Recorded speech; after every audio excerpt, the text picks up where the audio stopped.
Eto na siya guys. Si DJI Neo clone. Alright. Tignan natin kung clone nga ba ito ni DJI Neo. Ito si D16 Smart Drone. Yan, nakalagay mini drone for ages 12 and up. Okay, unbox na natin.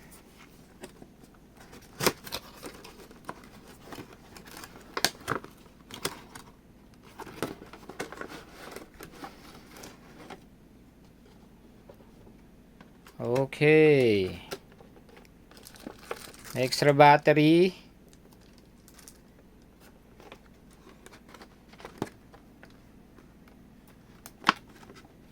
Okay. Ito, naka-cover siya ng plastic para hindi kumalog. And ito yung kanyang instruction manual at yung app.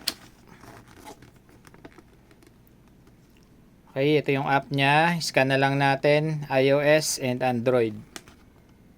Then ito yung kanyang instruction manual. Medyo makapal. Okay, may English language. Actually, marami siyang language. Ayan, iba-iba. Kaya siya makapal. Okay, for beginners, basahin natin maigi yung instruction. Ayan, para ma-enjoy natin ang pagpapalipad. Open natin.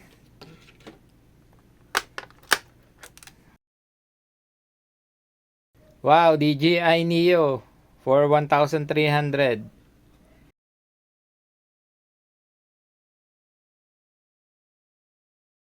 Kamusta kaya ang performance nito?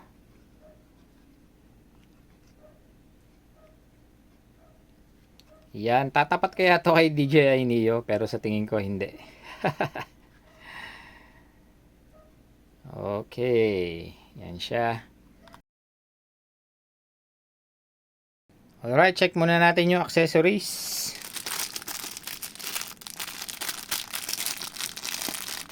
Ito yung kasama accessories. Type-C charging cable. Screwdriver. 4 na extra props. At mayroong pangtanggal. Okay. Ito, pang sikwat nung propellers. Nice. Next, yung controller.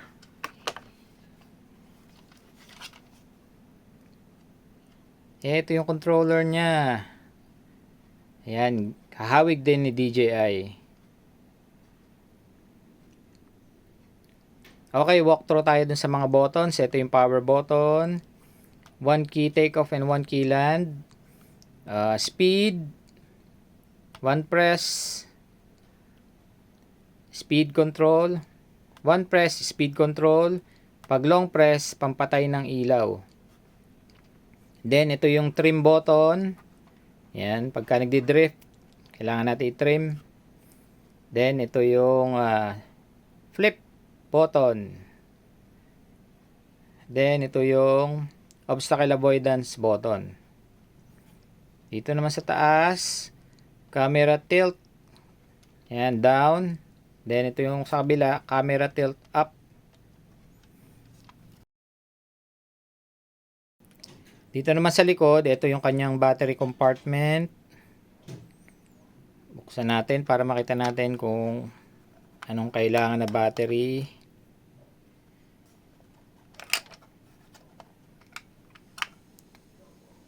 Alright. Ayan, kailangan natin mag-provide ng 3 AAA batteries. Then, dito yung kabitan ng phone holder. So, kailangan muna natin tanggalin to bago natin maikabit yung phone holder. Okay, press lang natin to and then hilahin natin pataas. Ayan, madali lang. Then, ikabit naman natin to.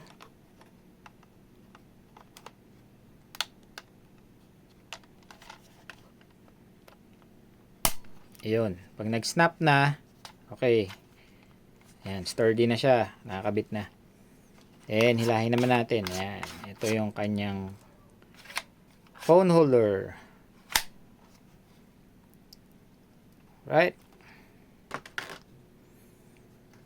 Then, yung battery. Check natin yung battery. Ito yung battery sa ilalim. Lipo-polymer battery. 3.7 volts, 580 mAh. Alright, ito yung kanyang charging port, type C. And meron siyang ilaw dito. Kapag chinarge mo, nakailaw siya, na pula. Then pag namatay yung ilaw, full charge na. Then ito yung terminal. Nasa belly yung battery niya.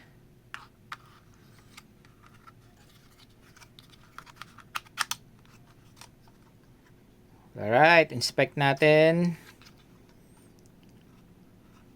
Si D16, ayun, meron siyang label doon. Brushed coreless nga pala to, guys. Ayan, kaya ito madaling masira din to eh. Kapag lagi nating paliliparin. Pero napapalitan naman yan. Kaya lang mukhang mahirap palitan. Malaman natin yan pag nasira na to. Tatry kong palitan yung motor niya. Okay, inspect natin ulit. Yung camera. Hindi nakalagay dun kung ano yung camera niya eh. 1080p siguro, 720p. Ayan, malaman natin sa test flight yan. Ito sa ilalim, meron siyang pinhole. Camera yan. Nandyan yung kanyang optical flow sensor. Tapos siguro camera na rin. Ayan, alamin din natin yan sa test flight. Tapos, meron siya ditong infrared sensor para sa obstacle. Forward. Ayun, meron din sa side. Ito. Ayun. Bali, 3 sides obstacle avoidance lang siya. Front, tsaka dalawa sa left and right. Ito yung kanyang battery slot. Slide lang natin. Ayan, meron siyang groove dito. Ayan, dyan siya maglalak. Slide lang natin. Ayun. Ito, siguraduhin nating naka-clip na maigi para hindi malaglag yung battery during flight. Ito, sa ibabaw, meron siyang D-series na nakalagay. And mayroong kunwari display dito. Pero wala yan. Then ito yung power button. Turn on natin yung power. Long press. Ayun. Oops. Okay, gumalaw yung camera. And nagblink yung ilaw dito. Power on.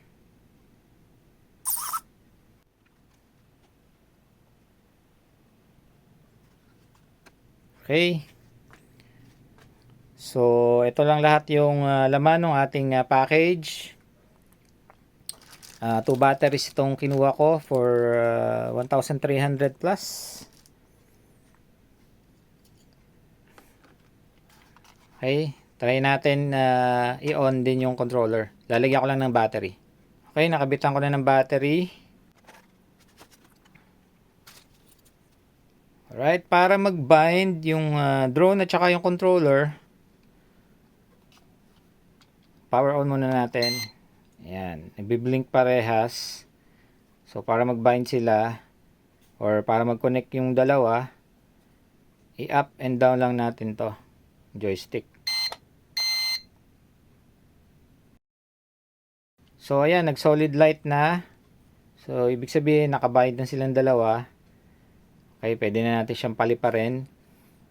Para makalibrate muna yung gyro, both sticks down outwards. Yon, magbi-beep yung controller and magbi-blink yung drone. So, pag tumigil na yung blink ng drone, gyro calibrated na, pwede natin siyang paliparin. Para naman lumipad, ito, para ma-arm yung motors, both sticks up outwards. Ayan, umikot yung propellers. Pwede siya mag-take off kapag tinaas natin tong joystick. Okay, pwede naman ito, one key take off. Pag pinress natin yan, lilipad na siya. Wow! Okay mga ka-drone, paliliparin na natin tong si D16 DJI Neo clone. Tingnan natin yung lipad niya in features, yung camera din. Tara!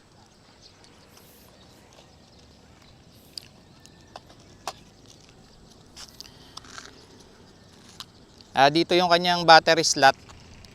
Ito, yung battery niya, i-slide lang natin pa ganon.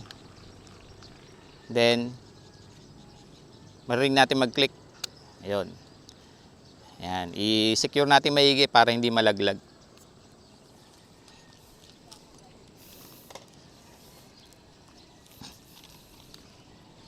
Then yung controller, ito, para maikabit natin yung phone holder, tatanggalin muna natin to. Merong dummy dito na pang cover lang. Yan, pindutin lang natin to, then hilahin natin pataas. Tapos, ito, salpak lang natin yung, or ikabit lang natin tong phone holder.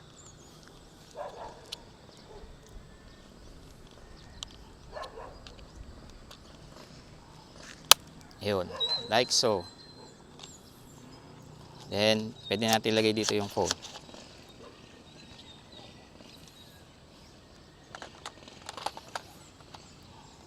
Yan.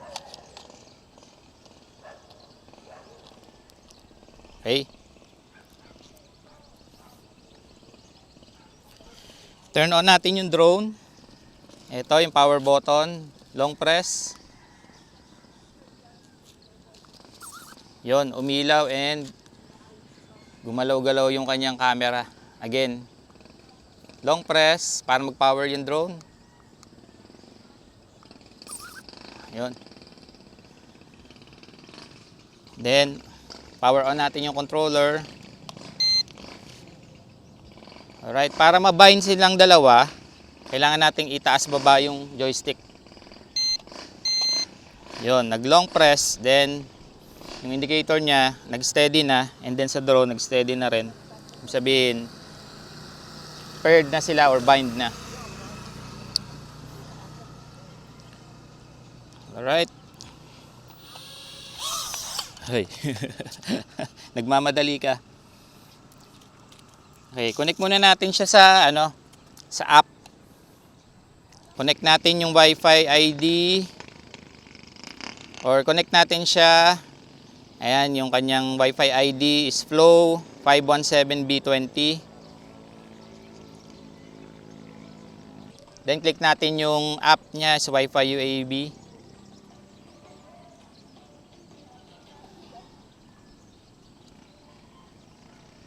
Okay, may settings. Huwag na natin galawin yan. Start. Yon. Ito na guys, ang camera ni D16 DJI Neo clone.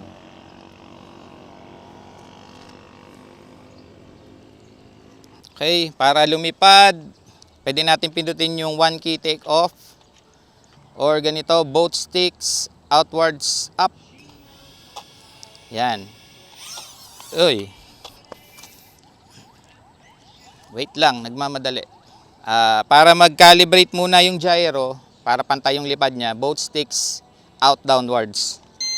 Yon, magbibip siya. And then para naman lumipad, both sticks upwards. Then pwede na natin itaas yung joystick.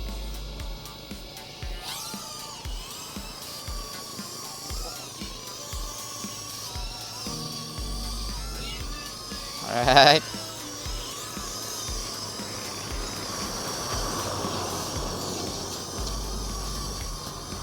Okay, pagka naman nagdi-drift, ito pwede natin i-trim dito. Right, left, forward, and back. Alright. Oh, lumalaban sa hangin guys. Wow, gumagana yung optical flow niya.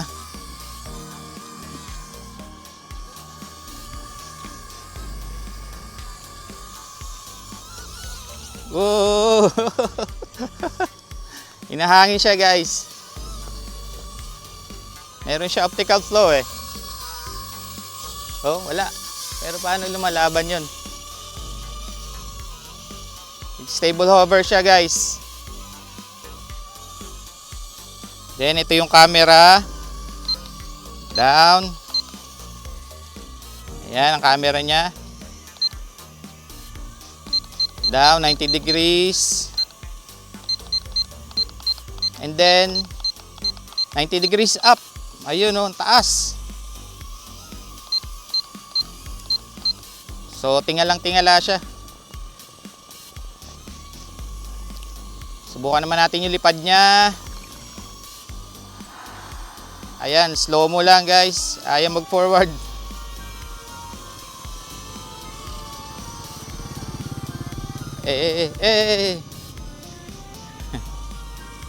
Hinahangin guys. Ayaw forward. Hinahangin. Medyo pinigil ko guys, hinahangin siya. Mayroon kasing breeze na. May breeze na galing doon, punta dito.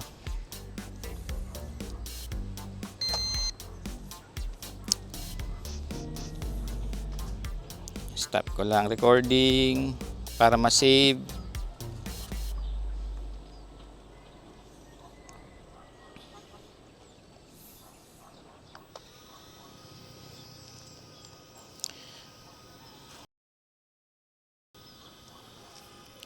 Okay.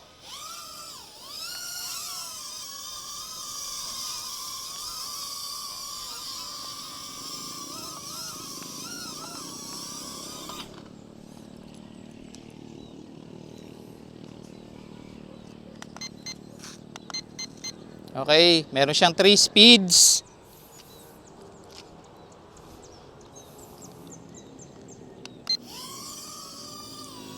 Okay, naka-speed 3 na tayo dyan. Speed 3.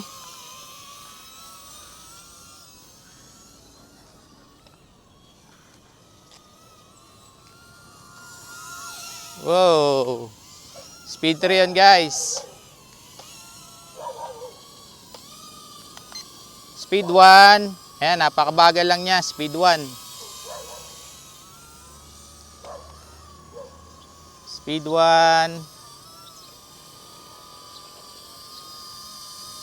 Kaya huwag nyo itong paliliparin pag malakas ang hangin. Hindi niya kaya. Speed 2. Speed 2. Speed 3.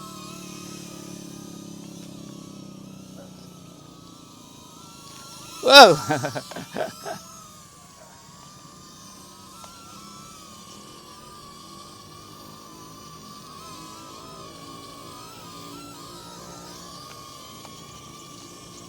Alright, take tayo ng photos.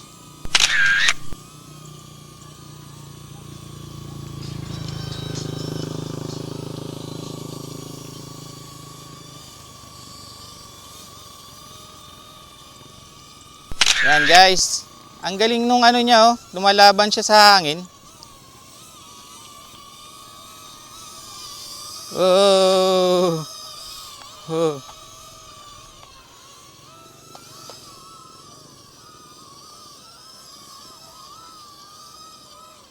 Kahit wala siyang optical flow sensor. Meron ba? Meron. Oh, wala talaga guys. Meron ba? Meron yata. Ah, meron. Meron siyang camera sa ilalim. Ayan oh.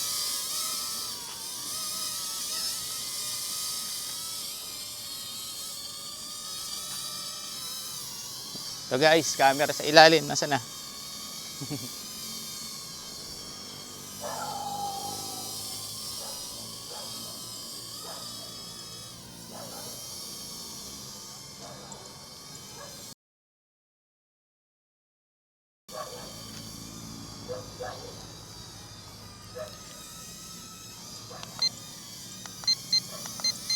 Natin dito, forward flip.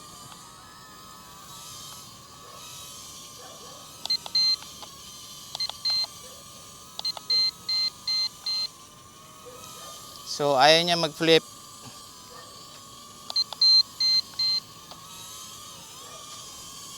Dito siya sa kabila. Nakikita may puno eh.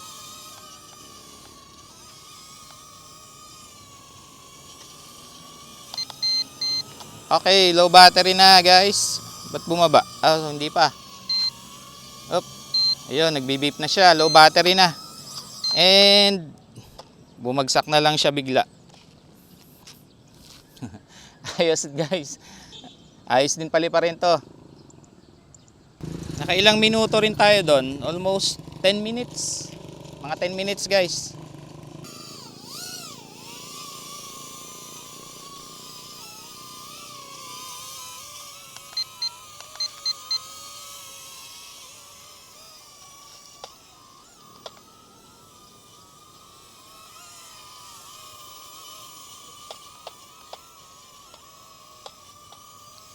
Okay, flip.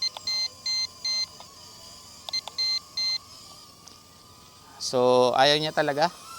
Ayaw niya mag-flip. Ayun. Isa pa. Yan.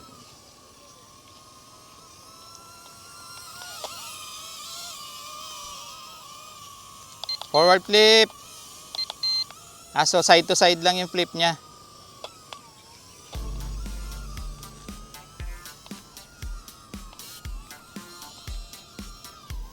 Yan, tingnan nyo guys, yan hinahangin. Oh! Tingnan nyo kung paano niya i-hold yung altitude niya. Yan, nakatagilid guys. Kita nyo ba? Yung hangin nanggagaling dito. Yan, kaya pag hinahangin siya, tumatagilid.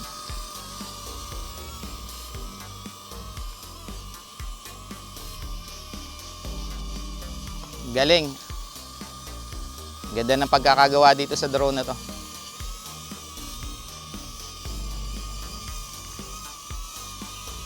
Hindi ko siya masyado maitaas guys kasi malakas nga yung hangin. Pero tingnan natin yung range kung gaano kalayo. Okay. Speed 3 yan.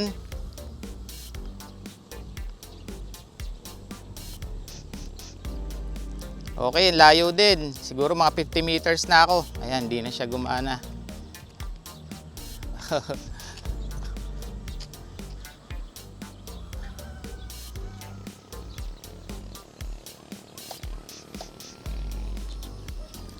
Low to the ground. Oh!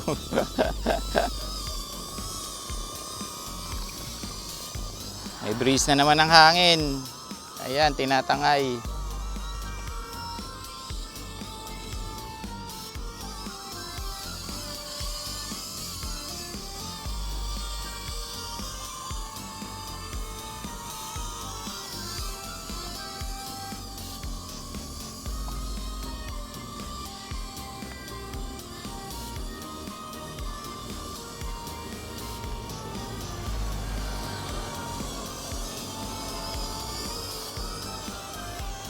Ayan guys, hinahangin oh.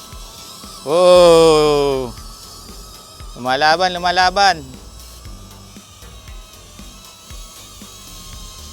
Yan, yung breeze niya, pag ganun, papunta dito. Kita nyo, nakatagilid.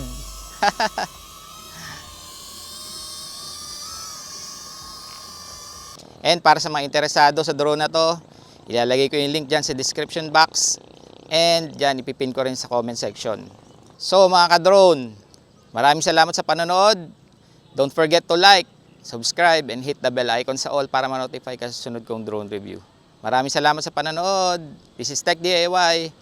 Bye-bye!